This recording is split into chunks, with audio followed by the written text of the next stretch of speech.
ঈদুল ফিতরের দিনে 13টি সুন্নত, খুব মনোযোগ দেন।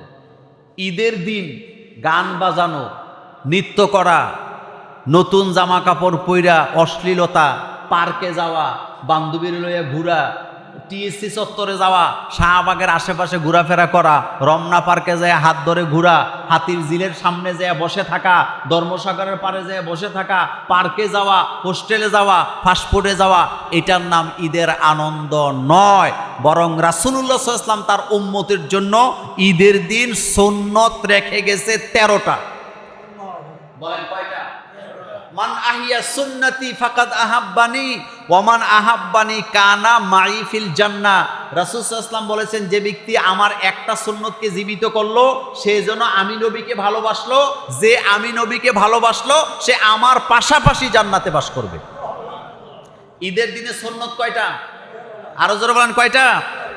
1 নাম্বার সুন্নত হলো ঈদের দিন যেন তাহাজ্জুদ মিস হয়ে না যায়, অথবা ফজরের জামাত যেন মিস হয়ে না যায়।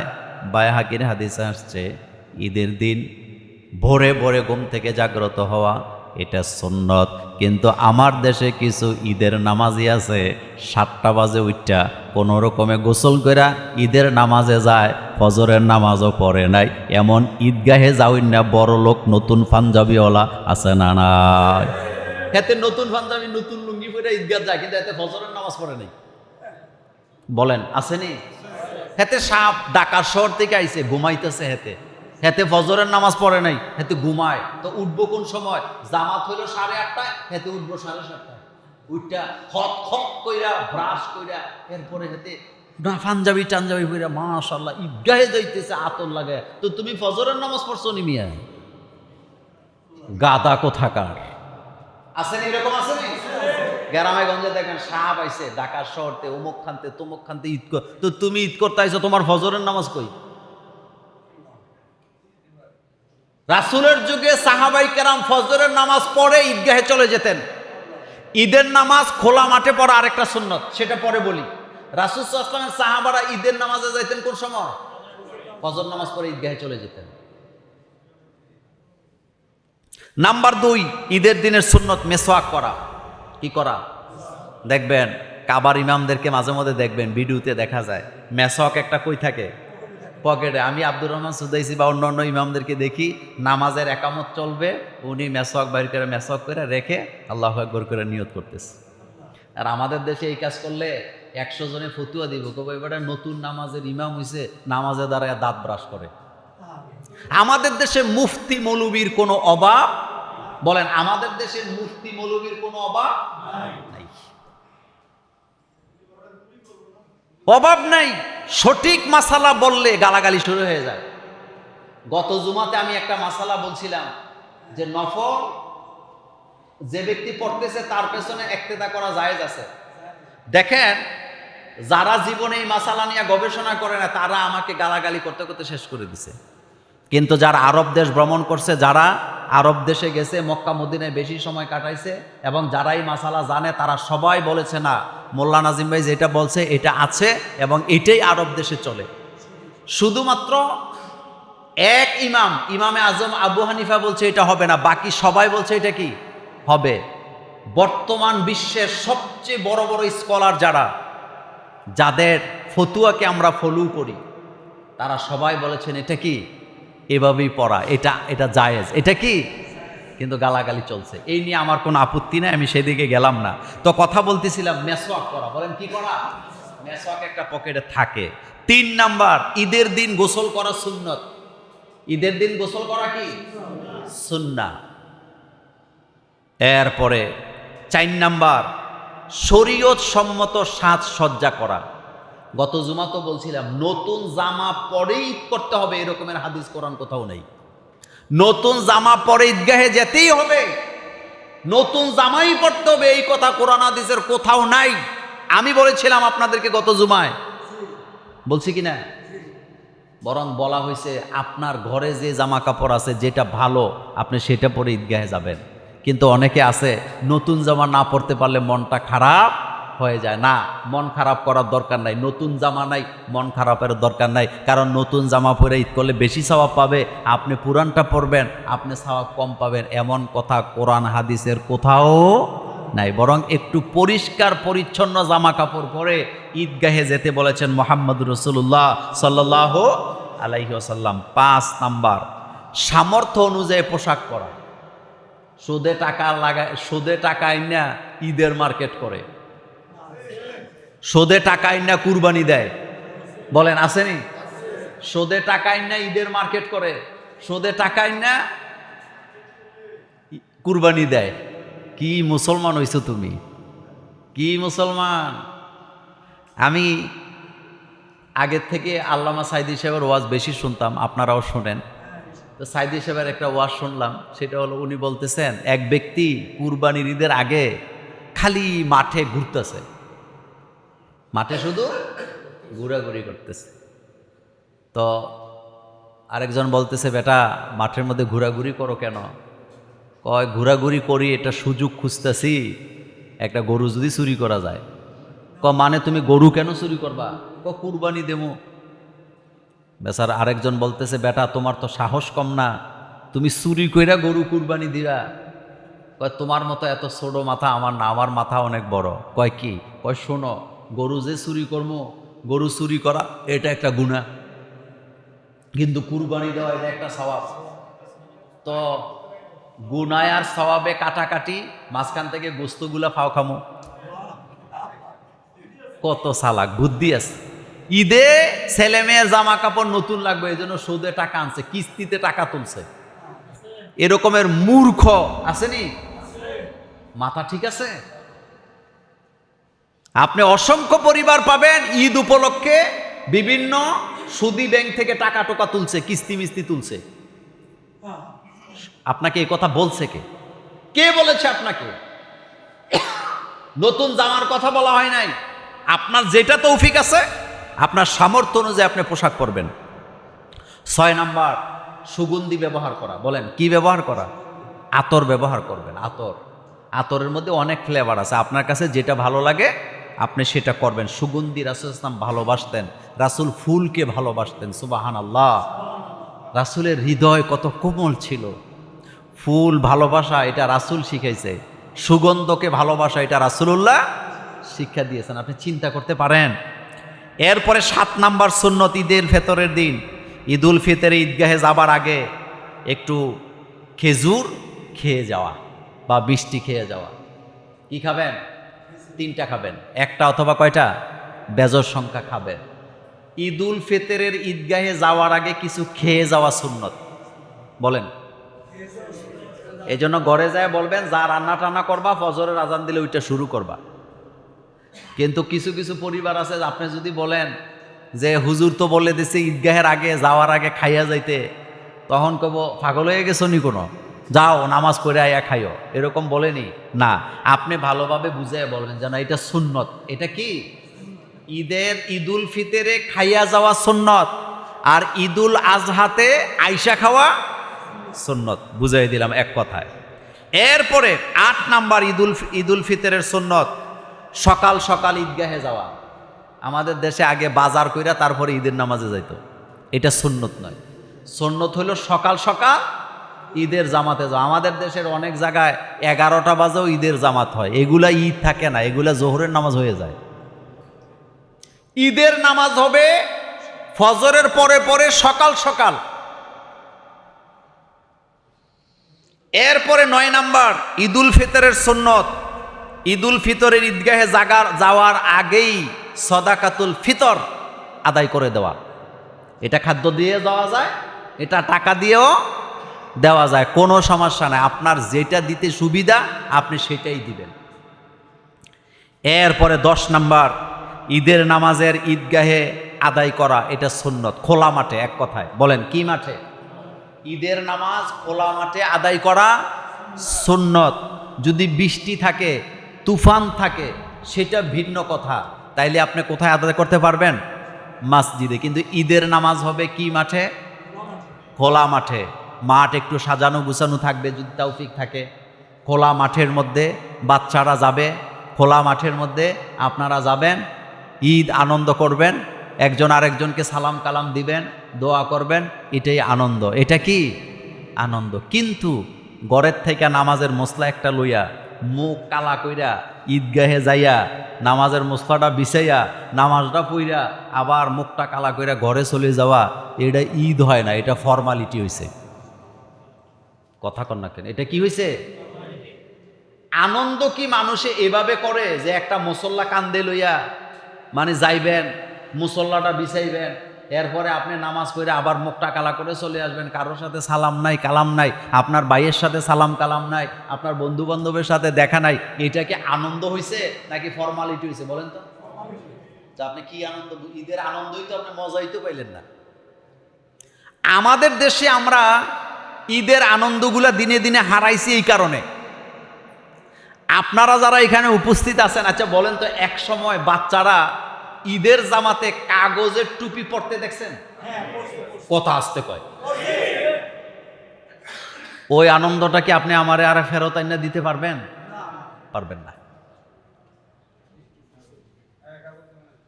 বাচ্চারা ঈদগাহে যাবে, দৌড়াদৌড়ি করবে, খেলাধুলা করবে। আপনি ঈদগাহে যাবেন, আপনার পাড়া প্রতিবেশী বন্ধু বান্ধবের সাথে কৌশল বিনিময় করবেন, দেখা সাক্ষাৎ করবেন, এটা হলো ঈদ। কারো সাথে যদি এর আগে মনোমালিন্য থেকে থাকে, ঈদের দিন এটাকে মিটাই ফেলার একটা সুযোগ কি আছে? কিন্তু না, আপনি সেটা করেন নাই। আবার কিছু কিছু বড় লোক আছে, আমি তো দেখতে দেখতে বড় হয়েছি, অনেক টাকাওয়ালা, বাপ সাপ লইয়া ঈদগাহ যায়, আবার বাপ সাপ লইয়া বাড়িতেও চলে যায়, কারোর সাথে কোনো কি নেই, কথা নাই। একজন গরিব মানুষ যদি কয়, ভাই আসেন না আমার বাড়িতে একটু সেমাই চিনি খাইয়ে যান, কয় না আমার ডায়াবেটিস আছে, আমি খাই না। তো তুই না খাইয়া থাকস বেটা। আপনি আমারে বললেন যে মোল্লা ভাই ঈদের দিন আসেন, ঈদের দিন বলেন তো এই যে সাদা, এটার মধ্যে একটা আনন্দ আছে না? এক চামচ খান, ওনার বাড়িতে একটু যান, আছে, এটা আনন্দ। একাকিত্বের মধ্যে কোনো কি নাই। একা তো থাকে তারা ডিপ্রেশনে ভোগে যারা। মুসলমানের মধ্যে কোনো ডিপ্রেশন কোনো শব্দ কি নাই। এটা গৌতম বুদ্ধের কাজ। জঙ্গলে যায় বয়ে বইয়া ধ্যান করছে। ধ্যান করা, জঙ্গলে যায় ধ্যান করা আর ডিপ্রেশনে ভোগার মধ্যে কোনো পার্থক্য নেই। যেই জাতি 5 বেলা আজান দিয়া জামাতের সাথে নামাজ পড়া লাগে, সেই জাতি ধ্যানের নামে চক্ষু বন্ধ করে পড়ে থাকা, এটা মানায় না, এটা সুন্নতের খেলাফ। কান খাড়া থাকবে 5 বেলা আজানের দিকে। কয় বেলা? 5 বেলা আজানের দিকে। এটা হলো ঈদ।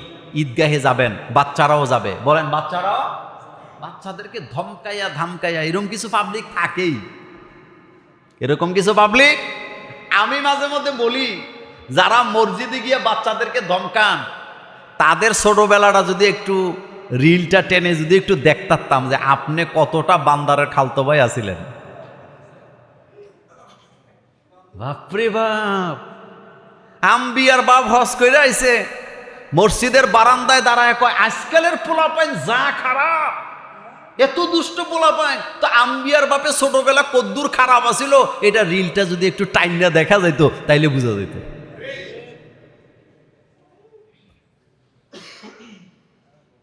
শোনেন, ঈদের দিন মসজিদে নববীর মাঠে খেলাধুলার আয়োজন চলছে। বলেন কিসের আয়োজন? রাসূল সাল্লাল্লাহু আলাইহি ওয়াসাল্লাম সেখানে উপস্থিত হলেন। হযরত ওমর রাদিয়াল্লাহু তাআলা আনহু, তিনি বাপসাপটা এমন যে খেলাধুলা বন্ধ করে দিবে।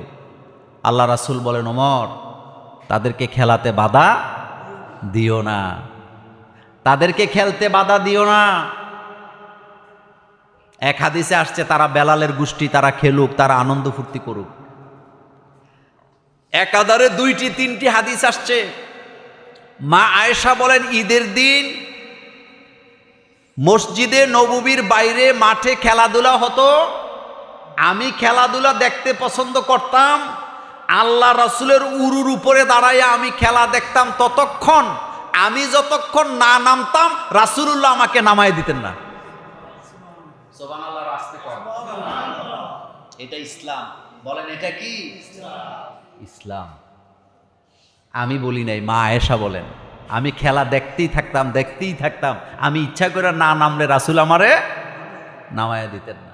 আর আমরা বাচ্চারা একটু দুষ্টামি করলে যা করি আমরা, মসজিদে আইসা বাচ্চারা একটু কথা কইলে যা করি আমরা, এটা না, বাচ্চারা বুঝুক এটাই আমাদের ঠিকানা। বাচ্চারা, মুসলমানের বাচ্চারা বুঝুক আমাদের ঠিকানা কি? মসজিদ। আল্লাহ যেন আমাদেরকে তৌফিক দান করেন। এরপরে শোনেন 11 নম্বর সুন্নত, ঈদুল ফিতরের 11 নম্বর সুন্নত, ঈদগাহে এক রাস্তা দিয়ে যাবেন, সুযোগ থাকলে আরেক রাস্তা দিয়া আসবেন। যাবেন একটা দিয়া, আসবেন আরেকটা দিয়া, যদি সুযোগ না থাকলে এইটা দিয়ে আইসেন, সমস্যা নাই। 12 নাম্বার, পায়ে হেঁটে ঈদগাহে যাওয়া সুন্নত, যদি কাছাকাছি হয়। অনেক দূরে যদি হয় সেটা তো ভিন্ন কথা, এত দূরে আপনি যাইবেন কেমনে, কিন্তু কাছাকাছি যদি হয় তাহলে আপনি পায়ে হেঁটে হেঁটে ঈদগাহে যাবেন। এরপরে সর্বশেষ 13 নাম্বার, ঈদুল ফিতরে ঈদগাহে যাবার সময় তাকবীর বলবেন। কি বলবেন? আল্লাহু আকবার, আল্লাহু আকবার, আল্লাহু আকবার, লা ইলাহা ইল্লাল্লাহু, আল্লাহু আকবার, আল্লাহু আকবার, ওয়ালিল্লাহিল হামদ, আল্লাহু আকবার, আল্লাহু আকবার, লা ইলাহা ইল্লাল্লাহু, আল্লাহু আকবার, আল্লাহু আকবার, ওয়ালিল্লাহিল হামদ। তাকবীর দিবেন, দিতে দিতে যাবেন। এটা ঈদের আনন্দ, এটা ঈদের কি আনন্দ। গত বছর মহিলারা ঈদগাহে যাইতে পারবে কিনা পারবে না এটা গত বছর আলোচনা করে দিয়েছি, এই জন্য এটা আর আজকে কি টানলাম না। সর্বশেষ আপনাদের জন্য একটা কথা বলে দিয়ে যাই। ঈদের আগে অনেকগুলো প্রশ্ন চলে আসছে, প্রশ্নের উত্তরগুলো দেব ইনশাল্লাহ। সর্বশেষ একটা কথা বলি, বাইয়ে বনে, বাইয়ে রাগারাগি আছে না নাই? এই সুযোগ মিঠায়ে ফেলবেন, এই সুযোগ মিঠায়ে ফেলবেন। ঈদের দিন আত্মীয় স্বজনকে অন্তত একটা কল দিতে ভুলে যায়েন না। যারা দূরে আছে, আপনার বোন, ফুফু, রক্তের সম্পর্ক, আত্মীয় স্বজন, এই ঈদের দিন অন্তত একটা কি দিবেন, একটা কল দিয়েন। আবার আপনারে কল দিলে আপনি ধৈরেন না, পরে 6 ঘন্টা পরে কয়েন আমি ব্যস্ত আছিলাম। আমি দেখছি মানুষের কোনো কামই নাই, হেতেরে ফোন দিলে পাওয়া যায় না। যদি বলি ভাই তুই তো ফোন ধরস না, অনেক ব্যস্ত, আসলে ঘোড়ার ডিমতে হুইয়া হুইয়া কাটায়। আসেনি কথা কন না কে? ওই দেখছেন নি বৈশা রয়েছে, আমি ফোন দিলে পাই না, যদি কেউ ফোনে পাই না কয় মোবাইলে নেটওয়ার্ক নেই। অর্থাৎ কথাটা বুঝাইলাম এইভাবে, ভাই বোনের সাথে রাগারাগি আসেনি, সব পরিবারই তো আছে, কথা কন না কেন? আছে না নাই? রাগারাগি না এরকম পরিবার নাই। ওই হাদিস মনে করবেন, যারা রক্তের সম্পর্ক ছিন্ন করে তারা জান্নাতে যেতে পারবেন। এই জন্য ঈদের দিন এটা মিঠাই ফেলবেন, এটা একটা সুযোগ আছে। অথবা ঈদের আগে এটা মিঠানোর কি করবেন, চেষ্টা করবেন। একটা সুযোগ আছে, সুযোগ আল্লাহ দিছেন। এই জন্য আসেন আমরা ভাইয়ে বোনে, ভাইয়ে কারো যদি ঝগড়া থেকে থাকে আমরা যেন মিলমিশ হয়ে যাই, আমরা যেন অতীতকে ভুলে যাই, সামনের দিনগুলি যেন আমরা ভালোভাবে আনন্দে কাটাইতে পারি। আল্লাহ আমাদেরকে তৌফিক দান করুক, আমরা বলি আমিন। এবং আমরা যেন আমাদের শালীনতা বজায় রেখে যেন আমরা আমাদের আনন্দগুলি করতে পারি। আপনাকে যদি ঈদের মধ্যে কেউ দাওয়াত দেয়, শ্বশুর বাড়ির দেখ, ভাইয়ের বাড়িতে দেখ, বোনের বাড়িতে দেখ, আপনি রাগ করেন না, আপনি গ্রহণ করেন না, এরকম কাজ করেন না, আপনি গ্রহণ করেন। এতে করে সম্পর্ক আরও কি হবে, দৃঢ় হবে, জোরদার হবে। আপনি নাকামি করেন না। কেউ আপনার দাওয়াত দিলে আপনি দাওয়াতটা রক্ষা করার চেষ্টা করবেন, এটা মুসলমানের হকও বটে। মুসলমানের কেউ যদি কাউকে দাওয়াত দেয়, এই হক রক্ষা করা এটা কি হক, দাওয়াত রক্ষা করা এক মুসলমানের উপর আরেক মুসলমানের হক। মুনাজাত আমরা অনেকে বুঝি না। মুনাজাত মানেই হলো কাকুতি মিনতি করে প্রার্থনা করা, চাওয়া। কার কাছে? আল্লাহ পাকের কাছে। মুনাজাত আপনি রাতের বেলা লাইট বন্ধ করে, আলো বন্ধ করে রাতের বেলা নিজের গুনার কথা চিন্তা করে করে কাঁদবেন, তখন আবেগ তৈরি হবে। কি তৈরি হবে? আবেগ তৈরি হবে। কারণ আমি জীবনে কি গুনাহ করছি এটা আমি ছাড়া আর আমার আল্লাহ ছাড়া কেউ কি জানে? বলেন জানে? এজন্য আল্লাহ রাব্বুল আলামিন বলছেন, ফামান তাবা মিন বা'দি যুলমিহি ওয়া আসলাহা ফা ইন্নাল্লাহা ইয়াতুবু আলাইহি। যে ব্যক্তি অপরাধ করার পরে আমার কাছে তাওবা করে, নিজেকে সংশোধন করে, আমি অবশ্যই তার তাওবাকে কবুল করি।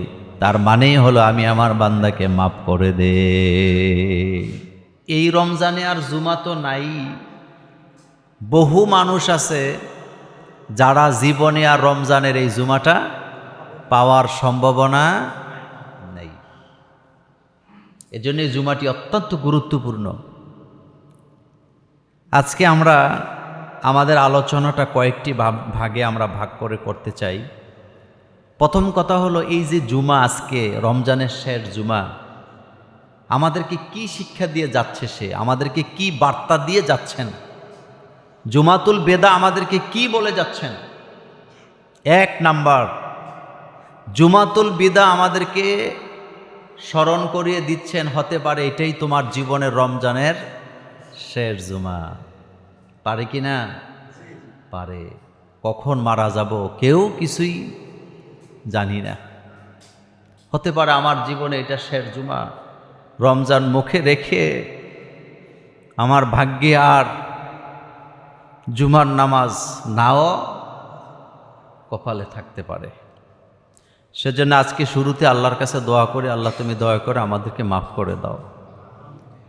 আজকের এই জুমা দ্বিতীয় আরেকটি শিক্ষা আমাদেরকে দিয়ে যাচ্ছে, রমজান আমাদের কাছ থেকে অলরেডি বিদায় নিয়ে চলে যাচ্ছে। দিনগুলা কত ভালো ছিল, কোরআন তেলাওয়াত করতাম, মিথ্যা কথা আমরা বলতাম না, নিজেকে সংযত রাখার চেষ্টা করতাম, 5 ওয়াক্ত নামাজ জামাতে পড়ার জন্য একটা পেরেশানি আমাদের মধ্যে ছিল। আপনি দেখবেন রমজান চলে যাবে, কিছু মুসল্লিও হারায় যাবে, এরা আর মসজিদে আসবে না। এরকম আছে তো? ঈদের নামাজ পড়ার পর থেকে এই যে নামাজ শেষ, আবার কবে যে নামাজ ধরে আল্লাহ ছাড়া কেউ জানে না। কিছু কিছু মানুষ এরকমের আছে তো। কিছু কিছু মানুষ আছে শুধু ঈদের নামাজ পড়ে, আর হলো কি বলে জানাজার নামাজ পড়ে। কিছু কিছু মানুষ আছে শুধু আপনি রমজান আসলে মসজিদে আসে, এরপরে আর তাদেরকে পাওয়া যায় না। কিছু কিছু মানুষ আছে জুমার নামাজে আসে, এরপরে আর খুঁজে পাওয়া যায় না। এই নামাজগুলা তাকে আল্লাহর আদালত থেকে বাঁচাতে পারবে না। 5 ওয়াক্ত নামাজ যার ঠিক নেই, তার কোনো কিছুই কি নেই, ঠিক নেই। জুমাতুল বিদা আমাদের কাছ থেকে বিদায় নেওয়ার মানেই হলো রহমত, বরকত, নাজাত সবই বিদায় নিল। রমজানে একটা আমলের সওয়াব কত গুণ বলছিলাম, মনে আছে আপনাদের? 700। বলেন কত? জোরে বলেন কত? 700 গুণ আল্লাহ দিতেন। 700 গুণ। চিন্তা করতে পারেন, একবার সুবহানাল্লাহ বলা মানে 700 বার বলা। সুবহানাল্লাহ। 1 রাকাত নামাজ পড়া মানে 700 রাকাত পড়ার সমান চলে যাচ্ছে। এই সুযোগটাই আমাদের কাছ থেকে বিদায় নিয়ে চলে যাচ্ছে। এটা হলো জুমাতুল বিদা। দিনগুলো কত ভালো ছিল, মহিলারা কত শালীনভাবে চলছে না। যারা টেলিভিশনে নিউজ পড়তে আসতো তারাও ঘোমটা দিয়েই কি আসছে। রমজান, ঘর থেকে বের হয়েছে না, ঘোমটাটা মাথায় রাখছে। রমজানের দিন না জানে বেয়াদবি হয়ে যায়। আমাদের মা বোনেরা হাজারো ব্যস্ততার মাঝেও রমজানের মাসে কোরআন পড়তে ভুলে যায় না। কোরআন পড়ে, কোরআন খতম করে। এই সুযোগটা চলে যাচ্ছে। কত ভালো ছিল এই দিনগুলা, কত শালীন ছিল। রমজানের মতো বরকত আর কোথাও নেই। এরপরে জুমাতুল বিদা আমাদেরকে আরেকটি শিক্ষা দিয়ে যাচ্ছে, আগামী বছর রমজান আমরা পাবো তার কোনো নিশ্চয়তা। হতে পারে এটা জীবনের শেষ রোজা, এক কথায় হতে পারে শেষ, আমার জীবনের শেষ রোজা। এই বছর দেখলাম তারাবি নামাজ পড়াইয়া বাড়িতে ফিরার পথে মসজিদের ইমাম হাফেজ সাহেব অ্যাক্সিডেন্ট করে মারা গেছে। এরকমের 2টা ঘটনা দেখলাম এই বছর। কয়টা? তারাবি নামাজ পড়াইছে, বাড়িতে যাচ্ছে, রাস্তা অ্যাক্সিডেন্ট করে দুনিয়া থেকে বিদায়। তারাবি নামাজ পড়াইছে, বাড়িতে যাচ্ছে, রাস্তা অ্যাক্সিডেন্ট করে কি শেষ, জীবনের শেষ রোজা। এরপরে জুমাতুল বিদা আমাদেরকে আরেকটি শিক্ষা দিয়ে গেছে, সামনের দিনগুলিতে আমরা যেন ভালো হয়ে চলি, আমাদের আদর্শ যেন রমজানের মতোই কি থাকে। আপনারা আমরা সিদ্ধান্ত নেই, রমজানে আমাদের ঘরে যেভাবে কোরআন তেলাওয়াত হয়েছে, রমজানে আমাদের মা বোনেরা যেভাবে কোরআন তেলাওয়াত করেছেন, আমরা যেভাবে নামাজ জামাতের সাথে পড়েছি, আল্লাহ যেন আমাদেরকে তৌফিক দান করেন মৃত্যু পর্যন্ত, যেন আমরা এভাবেই যেন আল্লাহ যেন জামাতে নামাজ পড়ার তৌফিক দান করে। জুমাতুল বেদা আমাদেরকে আরেকটি শিক্ষা দিয়ে গেছে।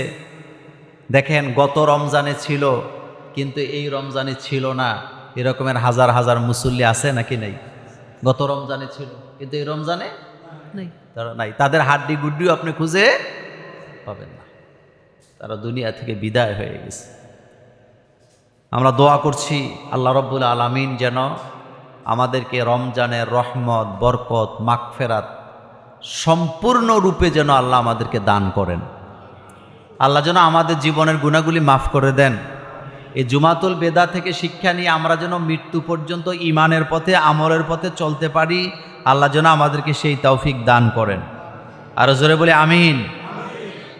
এখন আমরা জানব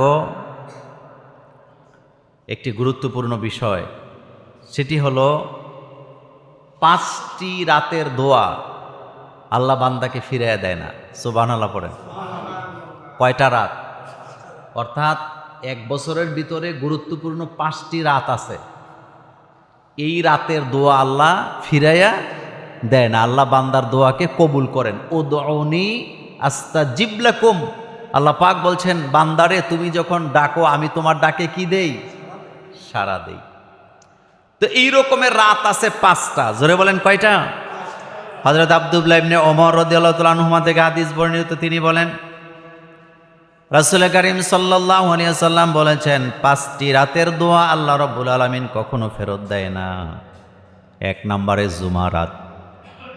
জুমার রাতে যারা দোয়া করে তাদের দোয়া আল্লাহর দরবারে কবুল হয়, তাদের দোয়াকে আল্লাহ ফেরত দেয় না। 2 নম্বরে রজব মাসের প্রথম রাত। 3 নম্বরে শাবানের 15 তারিখের রাত। 4 নম্বরে ঈদুল ফিতর। 5 নম্বরে ঈদুল আযহা। এই 5টি রাতের দোয়া আল্লাহ রাব্বুল আলামিন ফেরত দেয় না। সুবহানাল্লাহ। জুমার রাতটা গুরুত্বপূর্ণ। বলেন, জুমার রাতটা কি গুরুত্বপূর্ণ? এই জন্য 5টি রাতের কথা বললাম। কয়টা রাত? 1 নম্বরে জুমা। বলেন তো সবাই, 1 নম্বরে কি? জুমার রাত্রে দোয়া কবুল হয়। 2 নম্বর রজব মাসের প্রথম রাত্রে দোয়া কবুল হয়। 3 নম্বর শাবান মাসের 15 তারিখের দোয়া, রাতের দোয়া কবুল হয়। এরপরে ঈদুল ফিতর। ঈদুল ফিতরের ব্যাপারে আলাদা হাদিস আসছে।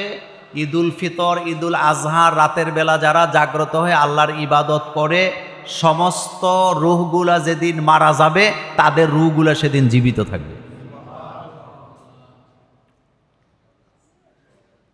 আল্লাহর হাবিব সাল্লাল্লাহু আলাইহি ওয়াসাল্লাম বলেছেন, মান কামা লাইলাতাল ঈদাইনে মুহতাসিবান লিল্লাহ, যে ব্যক্তি 2 ঈদের রাতের বেলা জাগ্রত হবে আল্লাহর জন্য, রাতের বেলা যারা জাগ্রত হবে আল্লাহর জন্য, আল্লাহর গোলামি করে কাটাবে, লাম ইয়ামুত, ওই ব্যক্তি মারা যাবে না। কালবুহু ইয়াউমা তামুতুল কুলুব, যেদিন সমস্ত কলবগুলা মরে যাবে সেদিনও তার কলবটা জীবিত থাকবে। এই নেয়ামত আল্লাহ তাকে দান করে দিবেন। খুবই গুরুত্বপূর্ণ। অথচ ঈদের রাতটা আমরা আজে বাজে কাজে ব্যয় করি। যাক, একটু কমছে বাংলাদেশে আগে ঈদকে কেন্দ্র করে সিনেমা মুক্তি পাইতো নাকি পাইতো না? এখন আর এটি নাই, মানুষ এখন এগুলো দেখে না। কিছু কিছু মানুষ আছে তাদের রুচির কোনো পরিবর্তন হওয়ার সম্ভাবনা, তারা দেখতে পারে। কিন্তু মুসলমানের ঈদ মানে হলো তাকওয়া, মুসলমানের ঈদ মানে দান, সদাকা, দানের হাত প্রসারিত করা। আর তারা আমাদেরকে শিখায় ঈদ উপলক্ষে অমুক সিনেমা মুক্তি পাবে, ঈদ উপলক্ষে অমুক পরিচালকের, অমুক অভিনেতার, অমুক অভিনেত্রীর নাটক মুক্তি পাবে। আর কিছু কিছু নোংরা নিম্নমানের পরিবার আছে, তারা তাদের ছেলেমেয়েগুলিকে নিয়ে এই ধরনের ঈদের নাটক যারা দেখে তারা কখনো রাসূলুল্লাহর প্রিয় উম্মত হতে পারে না। কিছু কিছু পরিবার আছে এগুলো এত নোংরা, মা বাপ সদ্য গোষ্ঠী মিল্লা মিল্লা এই যে ঈদের সময় সিনেমা দেখবে, নাটক দেখবে, আল্লাহ আল্লাহ রাসূলের কথা ভুলে যাবে, গান বাদ্য করবে, বাজনা বাজাবে, গান বাজাবে। এই পাপ করার মতো পরিবার আমাদের দেশে আসেনি? আল্লাহ যেন এই জাতিকে হেফাজত করেন, আমরা বলি আমিন। কদরের রাত্রিতে আল্লাহ পাক জাগতে বলছে। কি করতে বলছে? জাগতে বলছে। মানে আপনি দাঁড়ায়া দাঁড়াইয়া নামাজ পড়বেন, লম্বা সময় দোয়া করবেন, লম্বা লম্বা মুনাজাত করবেন। মুনাজাত আমরা অনেকে বুঝি না। মুনাজাত মানেই হলো কাকুতি মিনতি করে প্রার্থনা করা, চাওয়া। কার কাছে? আল্লাহ পাকের কাছে। মুনাজাত আপনি রাতের বেলা লাইট বন্ধ করে, আলো বন্ধ করে রাতের বেলা নিজের গুনার কথা চিন্তা করে করে কাঁদবেন, তখন আবেগ তৈরি হবে। কি তৈরি হবে? আবেগ তৈরি হবে। কারণ আমি জীবনে কি গুনাহ করছি এটা আমি ছাড়া আর আমার আল্লাহ ছাড়া কেউ কি জানে? বলেন, জানে? এজন্য আল্লাহ রাব্বুল আলামিন বলছেন, ফামান তাবা মিন বা'দি যুলমিহি ওয়া আসলাহা ফাইন্নাল্লাহা ইয়াতুবু আলাইহি। যে ব্যক্তি অপরাধ করার পরে আমার কাছে তাওবা করে, নিজেকে সংশোধন করে, আমি অবশ্যই তার তাওবাকে কবুল করি।